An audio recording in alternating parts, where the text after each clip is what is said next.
ఈనాడు వైఎస్ఆర్ ప్రకటించిన ఉచిత కరెంటు కావచ్చు, ఈనాడు రైతులకు మేము అందిస్తున్న 24 గంటల ఉచిత కరెంటు, దీనికి స్ఫూర్తి ఆనాడు అన్న ఎన్టీఆర్ 50 రూపాయలకే హార్స్ పవర్ అని రైతాంగాన్ని ఆదుకోవడానికి వారు అందించిన విద్యుత్తే, వారు అందించిన శక్తే ఈనాడు ఉచిత విద్యుత్తు అని నేను చెప్పదలుచుకున్నా.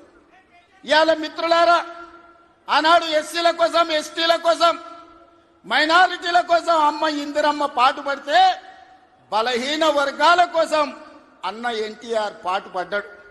ఇవాళ బలహీన వర్గాలు, పాలితులుగా ఉన్న బలహీన వర్గాలు ఈరోజు పాలకులుగా మారినరు అని అంటే అన్నగారి యొక్క ఆశీర్వాదం తెలంగాణ సమాజానికి అందబట్టే పాలితులుగా ఉన్న బలహీన వర్గాలు ఈరోజు పాలకులుగా మారినరు.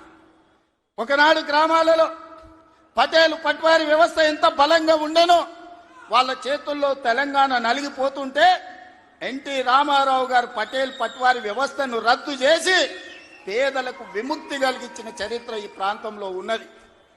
ఆనాడు ఇందిరాగాంధీ గారు సాయుధ రైతాంగ పోరాటాన్ని స్ఫూర్తిగా తీసుకొని దళితులకు, గిరిజనులకు, ఆదివాసీలకు భూ పంపకాలు చేపట్టి అసైన్మెంట్ పట్టాలు ఇచ్చి గ్రామాలలో ఉన్న పేదలకు ఆత్మ గౌరవాన్ని ఇందిరాగాంధీ గారు అందిస్తే పటేలు పట్వారి వ్యవస్థను రద్దు చేసి బలహీన వర్గాల ఆత్మగౌరవంతో బతికే అవకాశం ఎన్టీ రామారావు గారు కల్పించిండ్రు. మిత్రులారా, ఇవాళ ఎక్కడైనా చూడండి, మా ప్రభుత్వం అమలు చేస్తున్న సంక్షేమం, మా ప్రభుత్వం అమలు పరుస్తున్న అభివృద్ధి, ఇందిరాగాంధీ గారో ఎన్టీఆర్ గారో వారి స్ఫూర్తి కనిపిస్తుంది.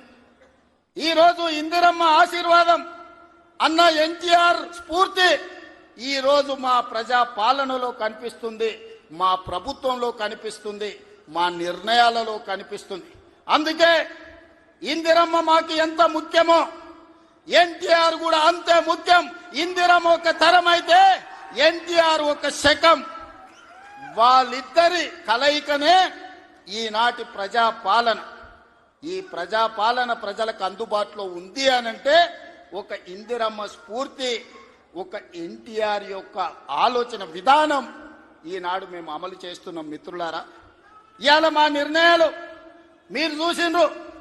ఆడబిడ్డలకు ఆర్టీసీలో ఉచిత బస్సు కావచ్చు, ఆడబిడ్డలకి ఈరోజు అదానీ అంబానీలతో పోటీ పడి సోలార్ పవర్ విద్యుత్ ఉత్పత్తి కావచ్చు, ఆర్టీసీలో ఉచిత ప్రయాణమే కాదు, ఆర్టీసీ 1000 బస్సులు ఆడబిడ్డలను యజమానులను చేసి ఈ రోజు వాళ్ళని వ్యాపారాలలో రాణించే విధంగా చేసినాం.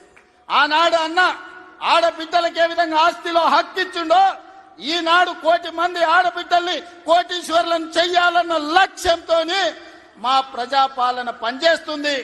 మా సీతక్క, మా బట్టి విక్రమార్క గారు దీన్ని అమలు చేస్తున్నారు.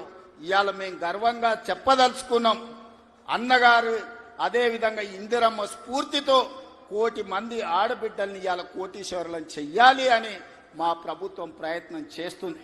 అందుకే మిత్రులారా, ఇవాళ మా ప్రభుత్వం రైతు రుణమాఫీ కావచ్చు, రైతు భరోసా కావచ్చు, రైతులకు ఉచిత కరెంటు కావచ్చు, రైతు రుణమాఫీ 21,000 కోట్ల రూపాయల రద్దు చేసిన విషయం కావచ్చు, ఇవన్నీ రైతుల కోసం మేము అమలు చేస్తున్న సంక్షేమ పథకాలు.